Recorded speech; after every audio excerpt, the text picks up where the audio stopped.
Je m'appelle Sophie Janois, je suis avocat et je défends des parents d'enfants autistes.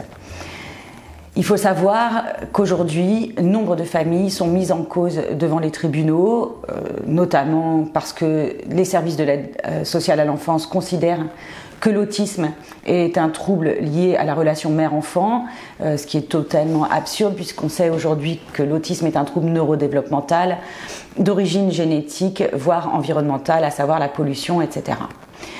Les familles, dès les premières suspicions d'autisme de leur enfant, sont confrontées à de nombreux problèmes et qu'il m'a semblé absolument nécessaire de dénoncer. À savoir, premièrement, l'obtention d'un diagnostic.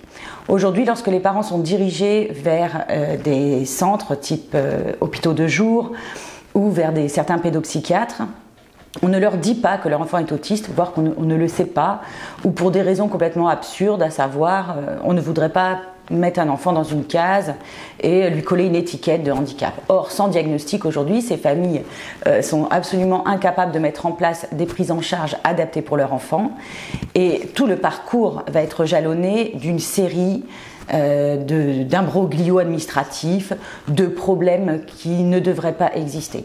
Ce que j'ai voulu montrer, c'est qu'il était urgent de sauver finalement ces familles parce que ces injustices auxquelles elles sont confrontées sont beaucoup trop lourdes dans un quotidien déjà extrêmement éprouvant. J'ai tenté de faire un livre assez simple et certainement pas un livre de droit. Ce que j'ai voulu, c'est vous raconter les histoires de mes clients, celles qui m'ont le plus touchée, mais surtout celles qui sont extrêmement emblématiques de ce que vivent ces parents. Je suis heureuse de défendre ce livre, non pas pour défendre ma propre écriture, mais pour continuer ce combat qui est le nôtre, à savoir plus de justice et forcément un monde meilleur pour les personnes les plus vulnérables qui soient, à savoir les enfants handicapés.